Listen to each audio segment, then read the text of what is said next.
Hello students, chapter number 2 history का continue करते हुए चल रहे हैं। हमने अब तक को बताया था कि किस तरह आइस एज के बाद ग्रासलैंड बने और ग्रासलैंड के बाद पूरे के पूरे एरिया में फार्मिंग होने लगी। अर्ली मैन ने फार्मिंग करनी स्टार्ट की, डोमेस्टिकेशन करना स्टार्ट किया। और मैंने आपको एक पिक दिखानी है, ये वाली एंसेस्टर ऑफ डॉग्स। देखो, पहले डॉग कुछ इस टाइप से आप कह सकते हो कि होते थे, लंबे लंबे बालों वाले। ठीक है, इस तरह से एंसेस्टर ऑफ डॉग जो है सबसे पहले अर्ली मैन ने अपने साथ डोमेस्टिकेट करना स्टार्ट किया। उसके साथ डॉग जो है वो सबसे पहले रहने लगा। अब हम कर रहे हैं अपना page number a new way of life, जो कि हमारी एनसीईआरटी की बुक में पेज नंबर 17 पे आपको मिलेगा। ठीक है। अच्छा, अब हम अर्ली मैन ने फार्मिंग करनी स्टार्ट कर दी थी, डोमेस्टिकेशन शुरू कर दिया था, पशुओं को पालना शुरू कर दिया था, एक ही जगह पे थोड़ा टाइम के लिए टिके रहने लग गया था। अब उनकी लाइफ थोड़ी सी सेट हो गई थी और वो अब थोड़ा पर्टिकुलर एक जगह पे कुछ टाइम तक तो एटलीस्ट रहते थे, जब तक कि उनकी फसल पककर तैयार नहीं होती थी। ठीक है, चलिए स्टार्ट करते हैं। If you plant a seed you will notice that it takes some time to grow.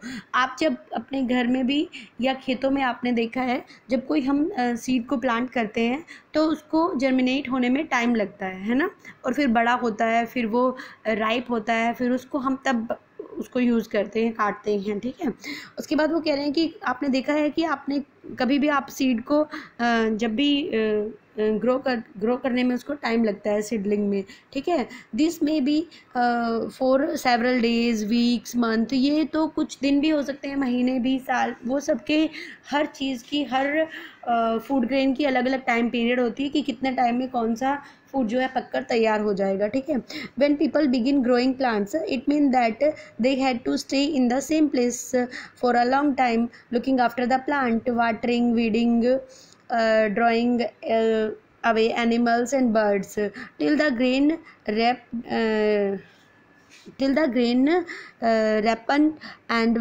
then the grain had to be used carefully. अब सोच लीजिए कि उन्होंने जब कोई ग्रेन उगानी स्टार्ट करी है, या आपने कहीं पे कोई अपनी फसल उगाई है खेतों में ही, आप देख लीजिए अपने फार्मर लोग जब वहाँ पे रहते हैं तो पूरा ध्यान रखते हैं कि हमने अभी सीड उगाया है, देखते हैं वो जर्मिनेट होता है या नहीं, फिर उसमें वाटर की ज़रूरत है तो वाटरिंग करते हैं।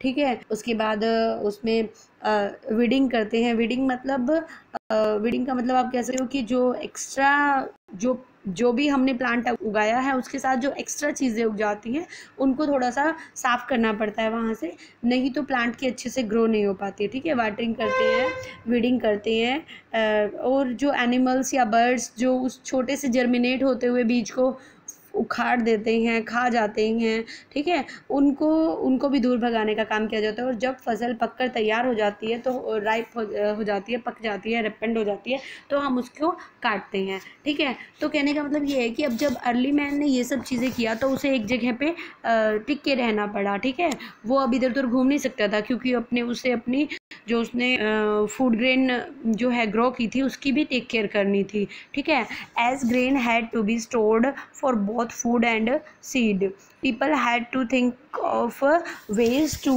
storing it. In many areas they began making large clay pots. ठीक है, अब ध्यान से सुनना भाई। वो कहते हैं कि जब फसल उग गई तो उन्हें अगले साल बोने के लिए भी स्टोर करके रखना था फूड को। किस लिए? एक तो सीड के लिए, क्योंकि जब अगले साल नेक्स्ट टाइम जब यही सीज़न आएगा तो सीड डालेंगे तभी तो प्लांट होंगे ना। ठीक है, एक तो उसके लिए, और एक इस साल खा रहे हैं जो उन्हें खाना चाहिए उसके लिए भी, तो दो जगह पे स्टोर करके रखना पड़ता उन्हें अपने फूड को, मतलब दो तरह से फूड को, सीड को स्टोर करके रखना। अब कैसे ग्रेन को स्टोर करके रखेंगे, उसके लिए उन्होंने प्लान बनाने स्टार्ट किए।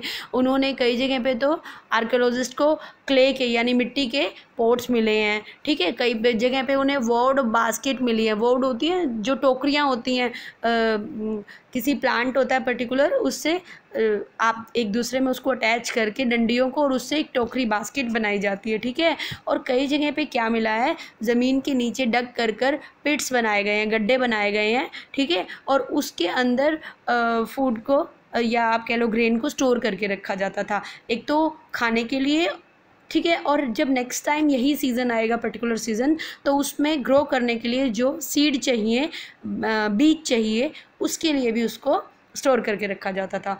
तो आर्कियोलॉजिस्ट को ये चीज़ें मिली हैं, क्ले के बड़े बड़े पॉट मिले हैं, वुड बास्केट मिली हैं, ठीक है, या फिर ज़मीन के नीचे गड्ढे खोदकर पर्टिकुलर एक जगह पे बड़ी सेफ्टी से फूड ग्रेन को दबाया गया है, ठीक है। तो अब इस तरह से स्टोर करने की भी अब ज़रूरत आ गई थी। यानी कि अब आप पूरे में देखेंगे कि पहले जो अर्ली मैन सिर्फ क्या करता था, सिर्फ हंटिंग करते थे, उन्हें कोई स्टोर करने की ज़रूरत नहीं थी। अब वो धीरे धीरे थोड़ा सा आप कह लो कि स्टोर करने लगा था चीज़ों को, स्टेबल होने लगा था, थोड़ा सा हमारे जैसा बनने लगा था, ठीक है।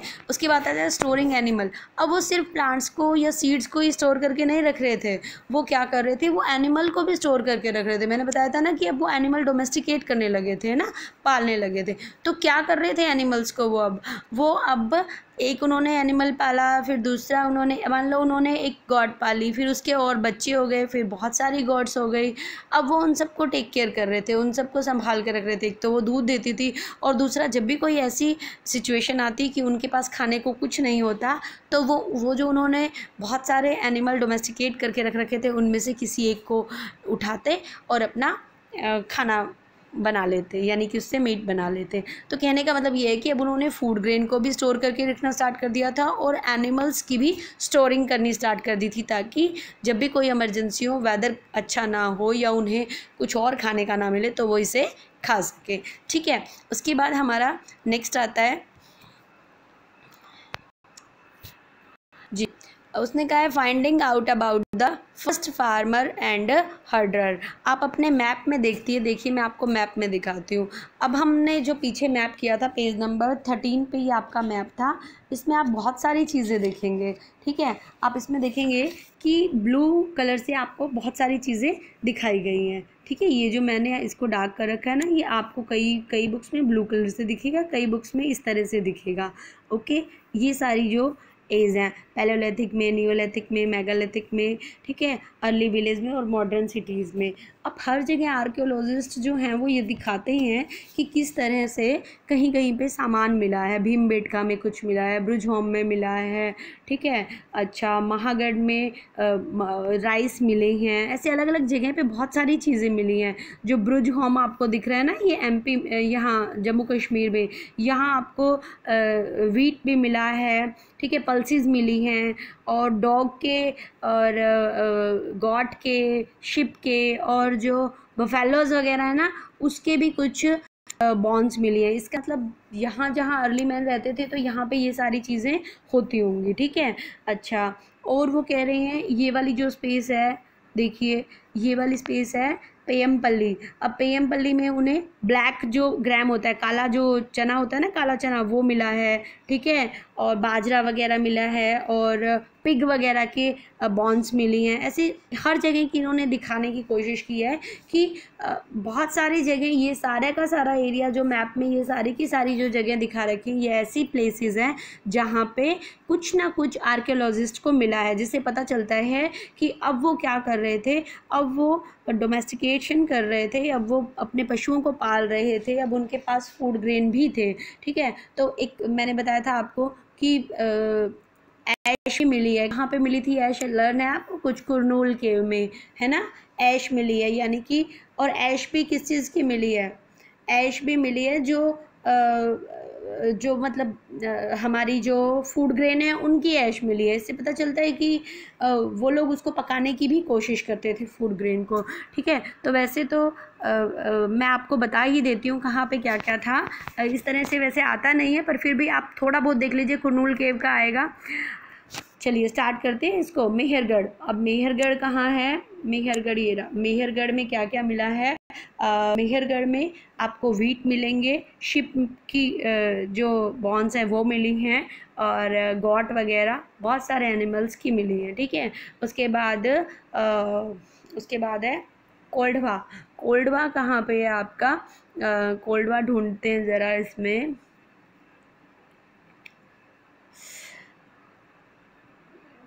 ये रहा, ये वाली स्पेस, ठीक है। कोल्डवा में आपको राइस मिले हैं और बहुत सारे एनिमल्स की बॉन्स मिली है, उनके टुकड़े मिले हैं, ठीक है। उसके बाद आता है महागढ़। मैंने आपको महागढ़ का बताया ही था कि महागढ़ में क्या क्या मिला, इसी के साथ है। महागढ़ में भी आपको व्हीट मिले हैं और जो दालें होती हैं वो मिली हैं, ठीक है। नहीं, उसमें आपको राइस मिले हैं और कुछ मिट्टी ऐसी मिली है जिस पे कुछ पाँव के निशान मिले हैं, ठीक है। उसके बाद ग्रुफ काल था यहाँ पे, जैसे ब्रुज होम था ना, यहीं पे एक जगह है, यहाँ पे गेहूँ मिले हैं, पल्सेस वगैरह मिली हैं। ब्रुज होम में भी मैंने आपको बताया था कि शिप मिली हैं, गॉट मिली हैं, डॉग्स की बॉन्स मिली हैं, ठीक है। व्हीट वगैरह मिले हैं, ठीक है। अच्छा, और कहाँ पे कुन्नूर केव को आपको पता ही है कि ऐश मिली थी, है ना। उसके बाद आता है चिरान। देखिए ये वाली जगह है जो हमारी, एक मिनट, ये है चिरान, ठीक है। चिरान जो है अब बिहार के अंदर है, और बिहार में आपको चिरान में क्या क्या मिला है, जो हम ग्रीन कलर वाले जो हम खाते हैं वो ग्राम चने, वो मिले हैं। और इसमें यहाँ पे एक बुल भी मिला है, यानी बैल भी मिला है, और गेहूँ मिले हैं, और भैंसें भी मिली है। यहाँ बफेलोज़ का भी कुछ बॉन्स मिली है, यानी इस टाइप की चीज़ें भी, एनिमल भी यहाँ पे पालते थे लोग, ठीक है। उसके बाद आता है हमारा ये रहा हुल्लूर जो अब आंध्र प्रदेश में, हमने नहीं अभी ये वाली स्पेस आंध्र प्रदेश के अंदर में आ रही है हुल्लूर की। उसमें जवार बाजरा थोड़ा सा इस साइड होगा, आंध्र प्रदेश होगा तो, ठीक है।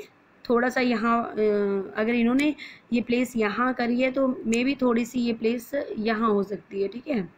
ओके, हुल्लूर इन्होंने कहा है जो आज के आंध्र प्रदेश में है, वहाँ पे जवार मिला है, बाजरा मिला है, बहुत सारी गॉड्स, पिग और शिप्स की बॉन्स मिली है, ठीक है। और पयमपुल का ये इसका क्या था, पयम्मीपल्ली का मैंने आपको बता ही दिया था कि ब्लैक ग्राम मिला है, ठीक है। और मेज़ वगैरह मिले हैं, शिप्स मिले हैं, पिग्स मिले हैं। तो ये सब कुछ फूड ग्रेन और कुछ बॉन्स मिले हैं एनिमल्स की, जिनसे पता चलता है कि उस टाइम में आर्कियोलॉजिस्ट को पता चला है कि उस टाइम में भी क्या होता था, ये सब डोमेस्टिकेशन किया जाता था और बहुत फैमिलियर थे अर्ली मैन इन सब चीज़ें। ओके, अब हम नेक्स्ट वीडियो जो बनाने वाले हैं वो हम बनाएंगे towards a settled life. Okay, till then thank you.